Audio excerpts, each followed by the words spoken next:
speaking, I've genuinely bought a backup underwear for this.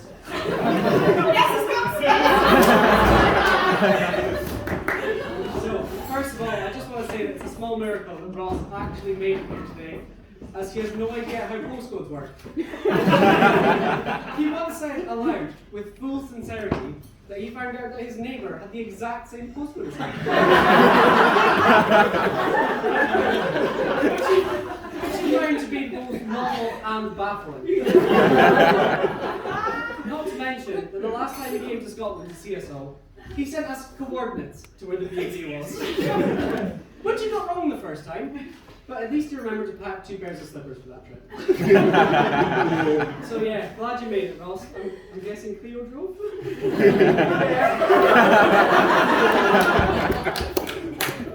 I'm also guessing that you absolutely gutted the invites went out digitally, as you have mentioned before that licking stamps is one of your hobbies.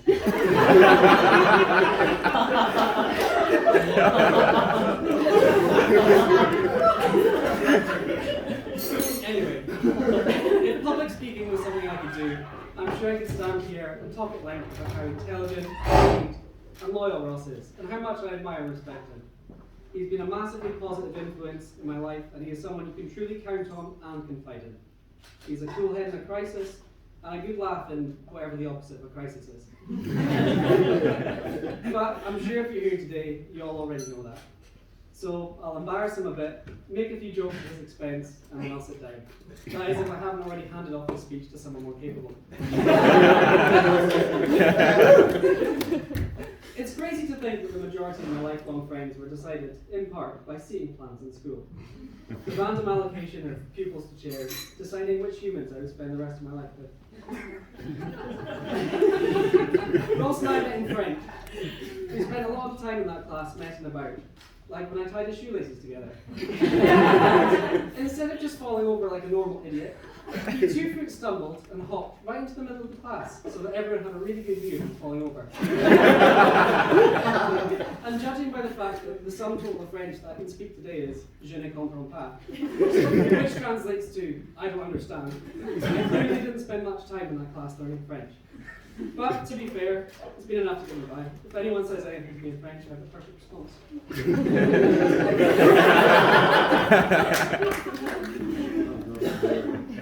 I'm pretty sure Ross will manage to pass that class though.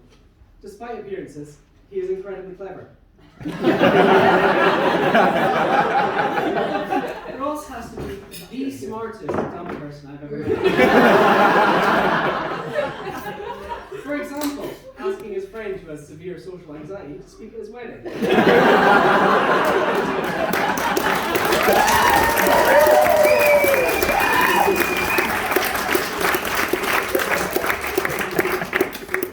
Not a smart choice. I think Ryan put it best when he said, Ross is book smart, but brain dumb. I mean, Ross still doesn't know all the lyrics to the alphabet song.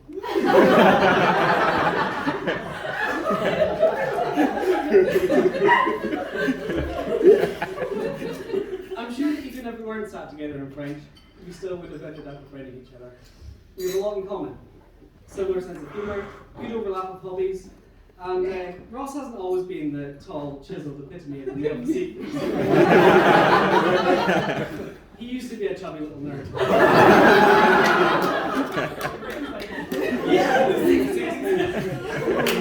That's the difference.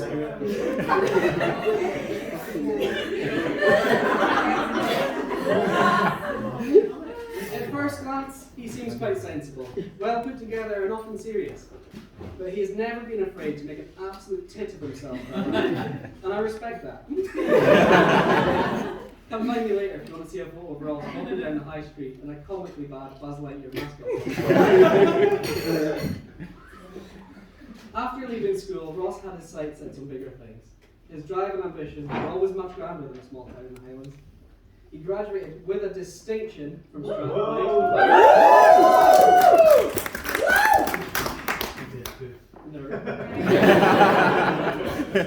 And then went on to work with some of the biggest names in...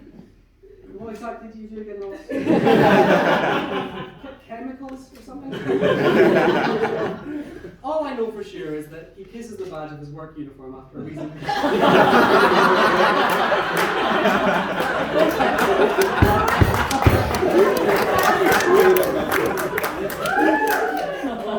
was kind of humor when Ross met Cleo on a mostly work night out in Macclesfield. I believe they ended up doing shots every time they talked about work. So I can only assume Ross hasn't been that drunk again since. Ross's standards are so incredibly high that he had to find someone with a degree in biochemical sciences just to make sure there was enough chemistry between them.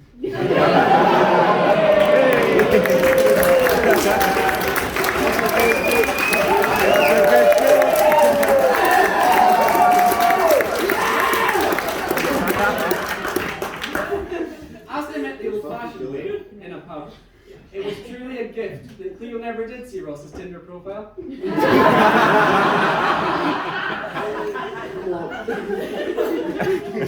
He used his driving license photo as his profile. He listed his idol as Jean-Claude Van Damme, his favourite actor/scientist. For hobbies, talking to the cashier at Waitrose about energy prices.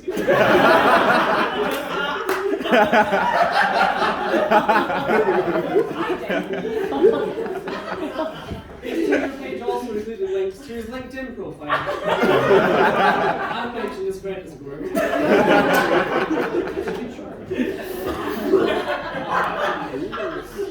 I'm just so extremely happy that Ross did find Cleo. Her patience and tolerance are truly unmatched. And I'm also glad that Ross is with someone who is just as good at taking the piss out of him as we are.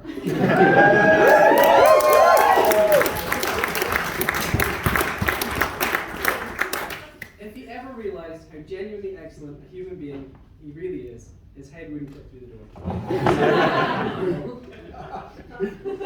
Now, Ross Turner is a man who always lands on his feet, but he will complain the entire time he's gone. At several points in his life, he's complained about being unlucky in love, completely lost in his work life, and finding it hard to fit in. But just look at him now. He had to choose between multiple dream job offers. He also interviewed for the Secret Service, but he told everyone he met about it immediately. Now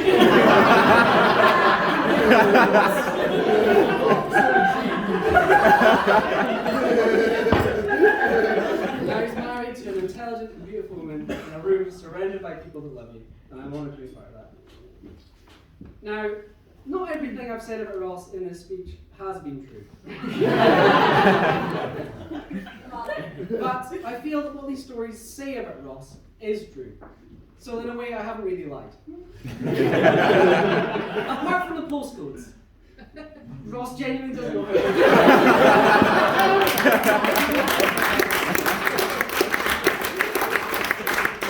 So if we can all raise a glass. Yeah.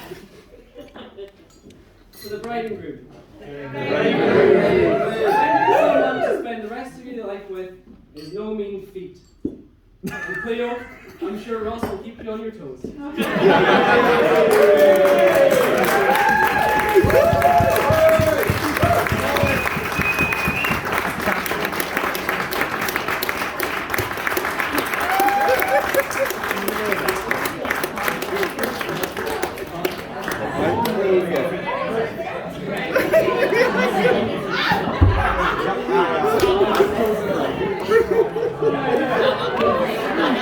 Yep.